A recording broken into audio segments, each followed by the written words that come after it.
The Yellow Wallpaper. Written by Charlotte Perkins Gilman and read aloud by K. Mack. It is very seldom that mere ordinary people like John and myself secure ancestral halls for the summer. A colonial mansion, a hereditary estate, I would say a haunted house, and reach the height of romantic felicity, but that would be asking too much of fate. Still, I will proudly declare that there is something queer about it. Else, why should it be let so cheaply? And why have stood so long untenanted? John laughs at me, of course, but one expects that in marriage. John is practical in the extreme. He has no patience with faith, an intense horror of superstition, and he scoffs openly at any talk of things not to be felt and seen and put down in figures. John is a physician, and perhaps, I would not say this to a living soul, of course, but this is dead paper and a great relief to my mind. Perhaps that is one reason I do not get well faster. You see, he does not believe I am sick. And what can one do? If a physician of high standing and one's own husband assures friends and relatives that there is really nothing the matter with one but temporary nervous depression, a slight hysterical tendency, what is one to do? My brother is also a physician and also of high standing, and he says the same thing. So I take phosphates or phosphites, whichever it is, and tonics and journeys and air and exercise, and am absolutely forbidden to work until I am well again. Personally, I disagree with their ideas. Personally, I believe that congenial work with excitement and change would do me good. But what is one to do? I did write for a while in spite of them, but it does exhaust me a good deal, having to be so sly about it, or else meet with heavy opposition. I sometimes fancy that in my condition, if I had less opposition and more society and stimulus. Oh, but John says the very worst thing I can do is think about my condition, and I confess it always makes me feel bad. So I will let it alone and talk about the house. The most beautiful place. It is quite alone, standing well back from the road, quite 3 miles from the village. It makes me think of English places that you read about, for there are hedges and walls and gates that lock, and lots of separate little houses for the gardeners and people. There is a delicious garden. I never saw such a garden. Large and shady, full of box-bordered paths, and lined with long, grape-covered arbors with seats under them. There were greenhouses, too, but they are all broken now. There was some legal trouble, I believe, something about the heirs and co-heirs. Anyhow, the place has been empty for years. That spoils my ghostliness, I am afraid, but I don't care. There is something strange about the house. I can feel it.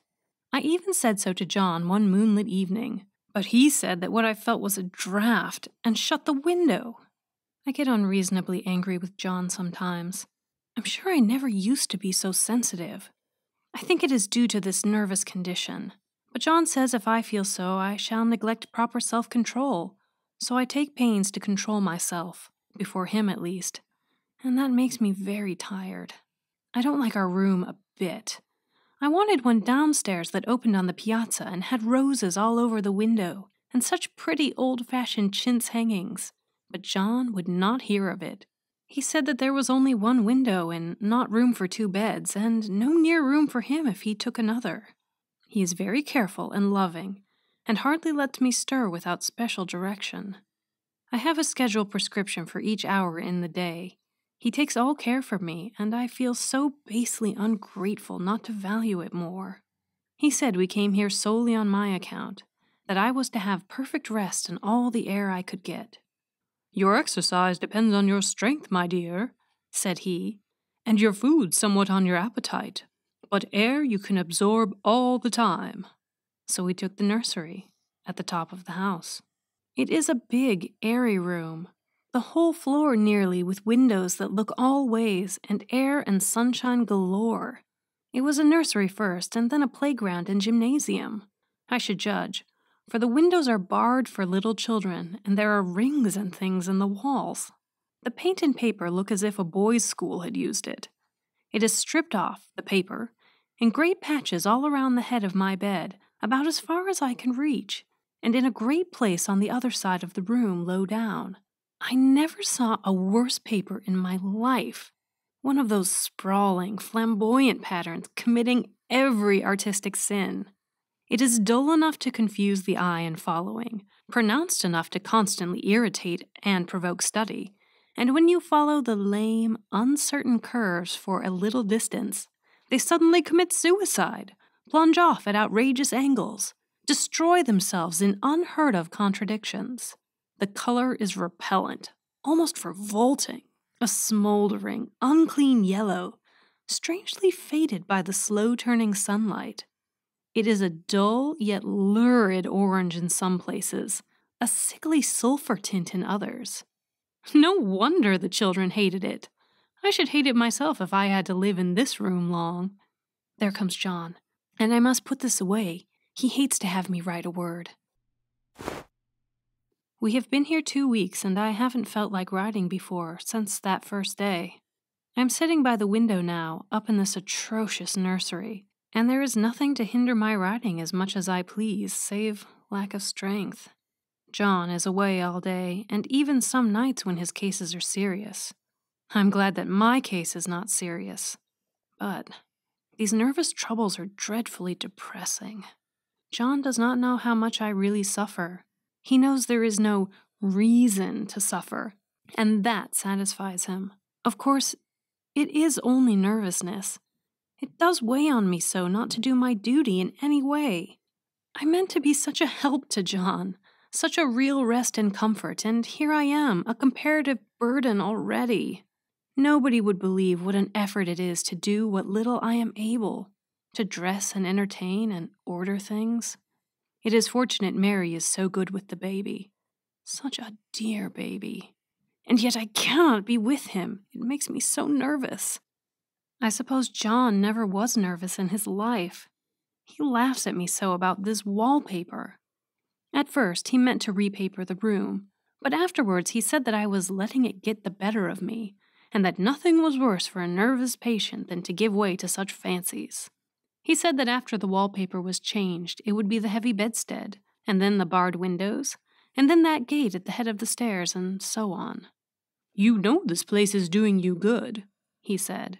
"And really, dear, I don't care to renovate the house just for 3 months' rental." "Then let us go downstairs," I said. "There are such pretty rooms there." Then he took me in his arms and called me a blessed little goose, and said he would go down cellar if I wished and have it whitewashed in the bargain. But he is right enough about the beds and windows and things. It is as airy and comfortable a room as anyone need wish, and, of course, I would not be so silly as to make him uncomfortable for just a whim.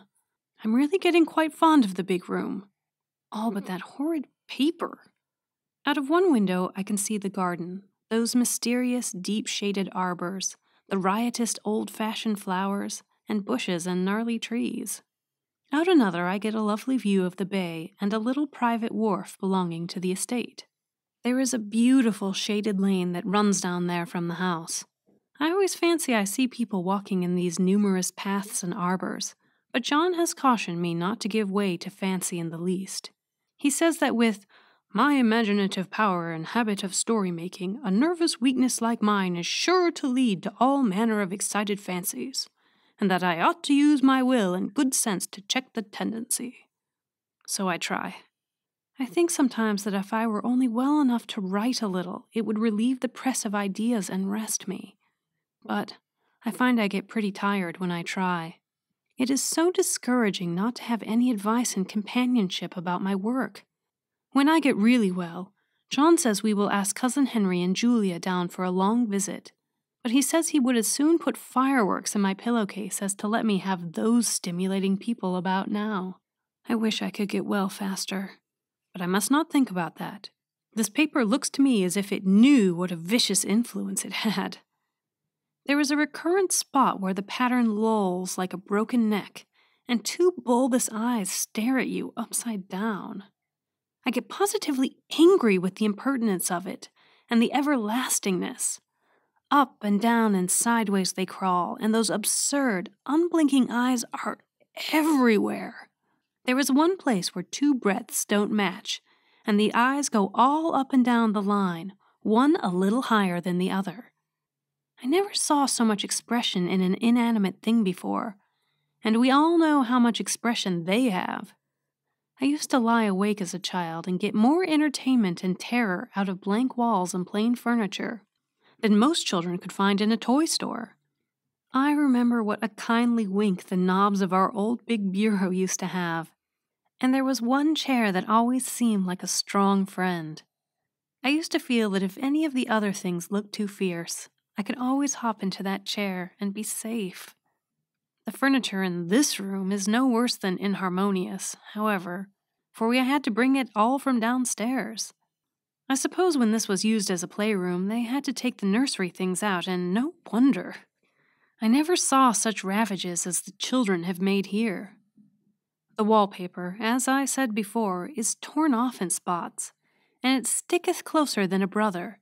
They must have had perseverance as well as hatred. Then the floor is scratched and gouged and splintered, and the plaster itself is dug out here and there. And this great heavy bed, which is all we found in the room, looks as if it had been through the wars. But I don't mind a bit. Only the paper. There comes John's sister. Such a dear girl as she is, and so careful of me. I must not let her find me writing. She is a perfect and enthusiastic housekeeper, and hopes for no better profession. I verily believe she thinks it is the writing which makes me sick. But I can write when she is out, and see her a long way off from these windows. There is one that commands the road, a lovely, shaded, winding road, and one that just looks off over the country. A lovely country, too, full of great elms and velvet meadows. This wallpaper has a kind of sub-pattern in a different shade, a particularly irritating one, for you can only see it in certain lights, and not clearly then. But in the places where it isn't faded, where the sun is just so, I can see a strange, provoking, formless sort of figure that seems to sulk about behind that silly and conspicuous front design. Their sister on the stairs. Well, the 4th of July is over. The people are gone and I am tired out. John thought it might do me good to see a little company, so we just had Mother and Nellie and the children down for a week. Of course, I didn't do a thing. Jeannie sees to everything now, but it tired me all the same. John says if I don't pick up faster, he shall send me to Weir Mitchell in the fall. But I don't want to go there at all. I had a friend who was in his hands once, and she says he is just like John and my brother, only more so. Besides, it is such an undertaking to go so far. I don't feel as if it has been worthwhile to turn my hand over for anything, and I'm getting dreadfully fretful and querulous. I cry at nothing, and cry most of the time. Of course, I don't when John is here, or anybody else, but when I am alone. And I am alone a good deal now. John is kept in town very often by serious cases, and Jeannie is good and lets me alone when I want her to. So I walk a little in the garden or down that lovely lane, sit on the porch under the roses, and lie down up here a good deal. I'm getting really fond of the room in spite of the wallpaper.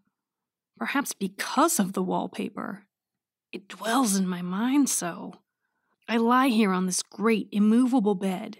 It is nailed down, I believe, and follow that pattern about by the hour. It is as good as gymnastics, I assure you. I start, we'll say, at the bottom, down in the corner over there where it has not been touched, and I determine for the 1000th time that I will follow that pointless pattern to some sort of conclusion.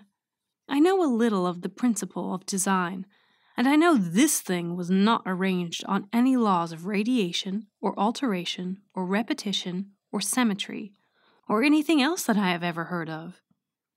It is repeated, of course, by the breadths, but not otherwise.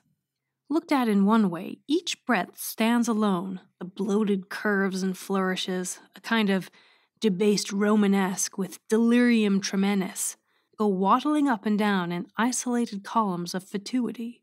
But, on the other hand, they connect diagonally, and the sprawling outlines run off in great slanting waves of optic horror, like a lot of wallowing seaweeds in full chase.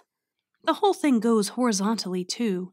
At least it seems so, and I exhaust myself in trying to distinguish the order of its going in that direction. They have used a horizontal breadth for a frieze, and that adds wonderfully to the confusion. There is one end of the room where it is almost intact, and there, when the cross-lights fade and the low sun shines directly upon it, I can almost fancy radiation after all. The interminable grotesques seem to form around a common center and rush off in headlong plunges of equal distraction. It makes me tired to follow it. I will take a nap, I guess. I don't know why I should write this. I don't want to. I don't feel able. And I know John would think it absurd, but I must say what I feel and think in some way. It is such a relief. But the effort is getting to be greater than the relief. Half the time now I am awfully lazy and lie down ever so much. John says I mustn't lose my strength and has me take cod liver oil and lots of tonics and things, to say nothing of ale and wine and rare meat. Dear John. He loves me very dearly and hates to have me sick. I tried to have a real, earnest, reasonable talk with him the other day and tell him how I wish he would let me go and make a visit to Cousin Henry and Julia. But he said I wasn't able to go, nor able to stand it after I got there, and I did not make out a very good case for myself, for I was crying before I had finished. It is getting to be a great effort for me to think straight. Just this nervous weakness, I suppose. And dear John gathered me up in his arms and just carried me upstairs and laid me on the bed, and sat by me and read to me till it tired my head. He said that I was his darling and his comfort and all he had, and that I must take care of myself for his sake and keep well. He says no one but myself can help me out of it, and I must use my will and self-control and not let any silly fancies run away with me. There's one comfort. The baby is well and happy and does not have to occupy this nursery with the horrid wallpaper. If we had not used it, that blessed child would have. What a fortunate escape. Why, I wouldn't have a child of mine, an impressionable little thing, live in such a room for worlds. I never thought of it before. But it is lucky that John kept me here after all. I can stand it so much easier than a baby, you see. Of course, I never mention it to them any more. I am too wise, but I keep watch of it all the same. There are things in that paper that nobody knows but me, or ever will. Behind that outside pattern, the dim shapes get clearer every day. It is always the same shape, only very numerous, and it is like a woman stooping down and creeping about behind that pattern. I don't like it a bit. I wonder, I begin to think, I wish John would take me away from here. It is so hard to talk with John about my care because he is so wise and because he loves me so, but I tried it last night. It was moonlight. The moon shines in all around, just as the sun does. I hate to see it sometimes. It creeps so slowly, and always comes in by one window or another. John was asleep, and I hated to waken him, so I kept still and watched the moonlight on that undulating wallpaper till I felt creepy. The faint figure behind seemed to shake the pattern, just as if she wanted to get out. I got up softly and went to feel and see if the paper did move, and when I came back, John was awake. "What is it, little girl?" he said. "Don't go walking about like that. You'll get cold." I thought it was a good time to talk, so I told him that I was not really gaining here and that I wished he would take me away. "Why, darling," said he, "our lease will be up in 3 weeks and I can't see how to leave before. The repairs are not done at home and I cannot possibly leave town now. Of course, if you were in any danger I could and would. But you really are better, dear. whether you can see it or not. I am a doctor, dear, and I know. You are gaining flesh and color. Your appetite is better. I feel really much easier about you." "I don't weigh a bit more," said I, "nor as much, and my appetite may be better in the evening when you are here, but it is worse in the morning when you are away." "Bless her little heart," he says with a big hug. "She shall be as sick as she pleases. But now let's improve the shining hours by going to sleep and talk about it in the morning." "And you won't go away?" I asked gloomily. "Why, how can I, dear? It is only 3 weeks more. And then we will have a nice trip of a few days while Jeanie is getting the house ready. Really, dear, you are better." "Better in body, perhaps," I began, and stopped short, for he sat up straight and looked at me with such a stern, reproachful look that I could not say another word. "My darling," said he, "I beg of you, for my sake and for our children's sake, as well as for your own, that you will never for one instant let that idea into your mind. There is nothing so dangerous, so fascinating to a temperament like yours. It is a false and foolish fancy. Can you not trust me as a physician when I tell you so?" So, of course, I said no more on that score, and we went to sleep before long. He thought I was asleep first, but I wasn't. I lay there for hours trying to decide whether that front pattern and the back pattern really did move together, or separately. On a pattern like this, by daylight, there is a lack of sequence, a defiance of law that is a constant irritant to a normal mind. The color is hideous enough, and unreliable enough, and infuriating enough, but the pattern is torturing. You think you have mastered it, but just as you get well underway in following, it turns a back somersault, and there you are. It slaps you in the face, knocks you down, and tramples upon you. It is like a bad dream. The outside pattern is a florid arabesque, reminding one of a fungus. If you can imagine a toadstool in joints, an interminable string of toadstools budding and sprouting in endless convolutions, why, that is something like it. That is, sometimes. There is one marked peculiarity about this paper, a thing nobody seems to notice but myself, and that is that it changes as the light changes. When the sun shoots in through the east window, I always watch for that first long, straight ray.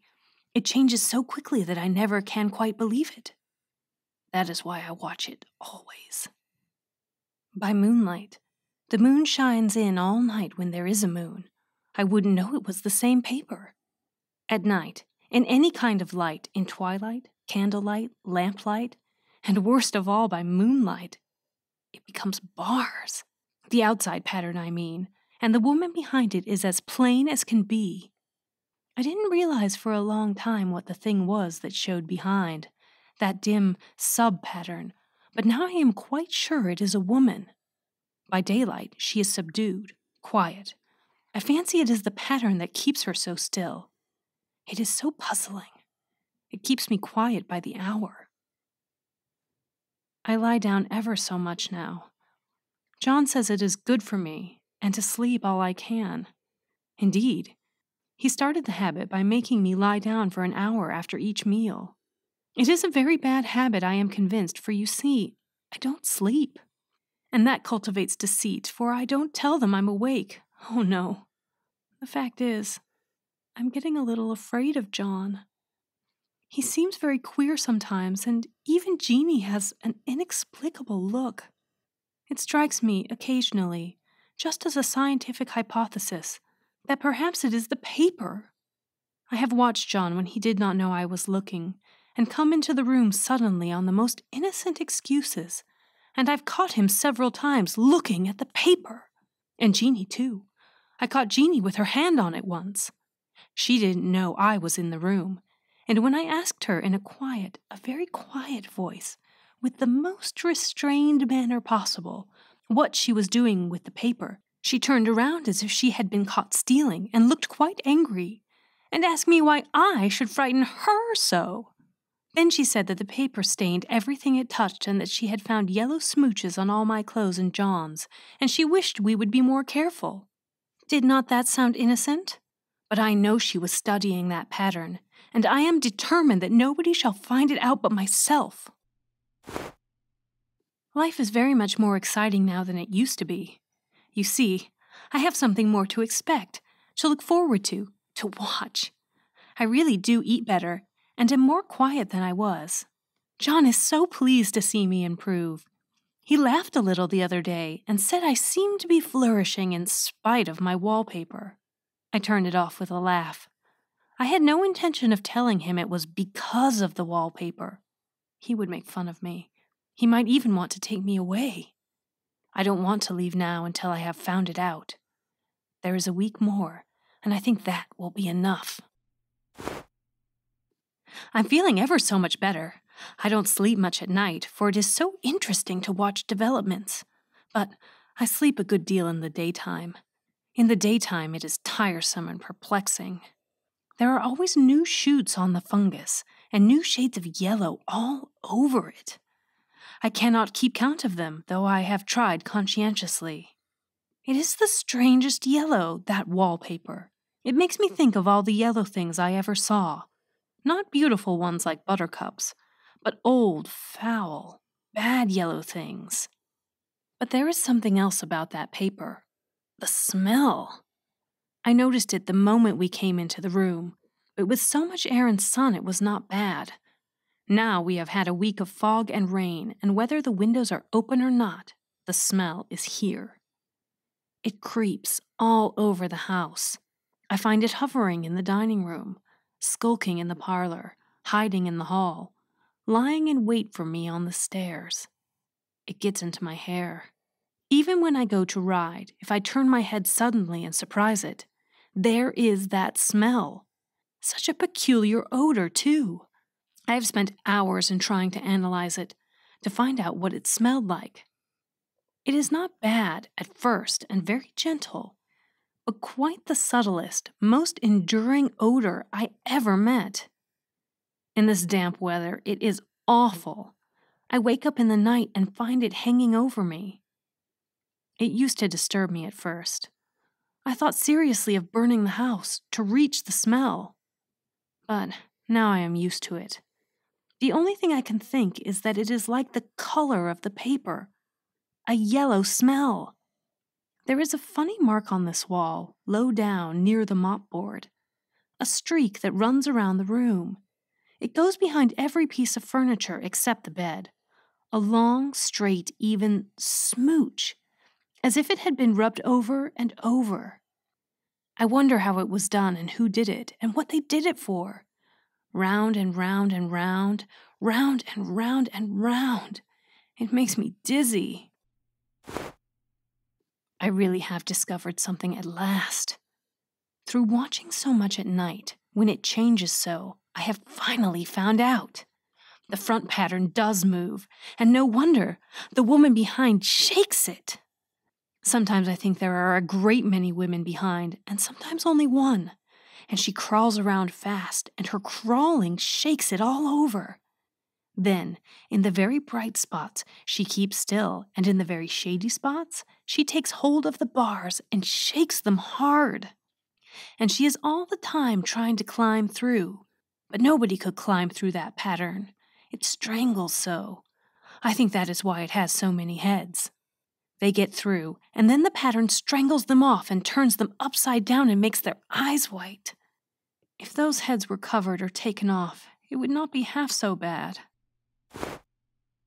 I think that woman gets out in the daytime, and I'll tell you why, privately. I've seen her. I can see her out of every one of my windows. It is the same woman, I know, for she is always creeping, and most women do not creep by daylight. I see her on that long, shaded lane creeping up and down.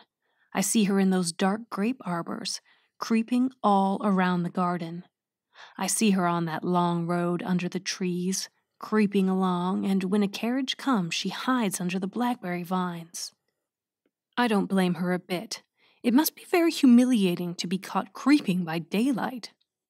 I always lock the door when I creep by daylight. I can't do it at night, for I know John would suspect something at once. And John is so queer now that I don't want to irritate him. I wish he would take another room. Besides, I don't want anybody to get that woman out at night but myself. I often wonder if I could see her out of all the windows at once. But, turn as fast as I can only see out of one at one time. And though I always see her, she may be able to creep faster than I can turn. I have watched her sometimes, away off in the open country, creeping as fast as a cloud shadow in the high wind. If only that top pattern could be gotten off from the under one. I mean to try it, little by little. I have found out another funny thing, but I shan't tell it this time. It does not do to trust people too much. There are only 2 more days to get this paper off, and I believe John is beginning to notice. I don't like the look in his eyes. And I heard him ask Jeannie a lot of professional questions about me. She had a very good report to give. She said I slept a good deal in the daytime. John knows I don't sleep very well at night, for all I'm so quiet. He asked all sorts of questions, too, and pretended to be very loving and kind, as if I couldn't see through him. Still, I don't wonder he acts so, sleeping under this paper for 3 months. It only interests me, but I feel sure John and Jeannie are secretly affected by it. Hurrah! This is the last day, but it is enough. John is to stay in town overnight and won't be out until this evening. Jeannie wanted to sleep with me, the sly thing, but I told her I should undoubtedly rest better for a night all alone. That was clever, for really I wasn't alone a bit. As soon as it was moonlight, that poor thing began to crawl and shake the pattern. I got up and ran to help her. I pulled and she shook, and I shook and she pulled, and before the morning we had peeled off yards of that paper, a strip about as high as my head and a half around the room. And then, when the sun came, and that awful pattern began to laugh at me, I declared I would finish it today. We go away tomorrow, and they are moving all my furniture down again to leave things as they were before. Jeannie looked at the wall in amazement, but I told her merrily that I did it out of pure spite at the vicious thing. She laughed and said she wouldn't mind doing it herself, but I must not get tired. How she betrayed herself that time. But I am here, and no person touches this paper but me, not alive. She tried to get me out of the room. It was too patent. But I said it was so quiet and empty and clean now that I believed I would lie down again and sleep all I could, and not to wake me, even for dinner. I would call when I woke. So now she is gone, and the servants are gone, and the things are gone, and there is nothing left but that great bedstead nailed down, with the canvas mattress we found on it. We shall sleep downstairs tonight, and take the boat home tomorrow. I quite enjoy the room, now that it is bare again. How those children did tear about here. This bedstead is fairly gnawed. But I must get to work. I have locked the door and thrown the key down into the front path. I don't want to go out, and I don't want to have anybody come in till John comes. I want to astonish him. I've got a rope up here that even Jeannie did not find. If that woman does get out and tries to get away, I can tie her. But I forgot I could not reach far without anything to stand on. This bed will not move. I tried to lift and push it until I was lame, and then I got so angry I bit off a little piece at one corner, but it hurt my teeth. Then I peeled off all the paper I could reach standing on the floor. It sticks horribly, and the pattern just enjoys it. All those strangled heads and bulbous eyes and waddling fungus growths just shriek with derision. I am getting angry enough to do something desperate. To jump out of the window would be admirable exercise, but the bars are too strong even to try. Besides, I wouldn't do it. Of course not. I know well enough that a step like that is improper and might be misconstrued. I don't like to look out of the windows even. There are so many of those creeping women, and they creep so fast. I wonder if they all come out of that wallpaper, as I did. But I am securely fastened now by my well-hidden rope. You don't get me out in the road there. I suppose I shall have to get back behind the pattern when it comes night, and that is hard. It is so pleasant to be out in this great room and creep around as I please. I don't want to go outside. I won't, even if Jeannie asks me to. For outside you have to creep on the ground, and everything is green instead of yellow. But here I can creep smoothly on the floor, and my shoulder just fits in that long smooch around the wall, so I cannot lose my way. Why, there's John at the door. It's no use, young man, you can't open it. How he does call and pound. Now he's crying for an axe. It would be a shame to break down that beautiful door. John, dear, said I in the gentlest voice, the key is down by the front steps under a plantain leaf. That silenced him for a few moments.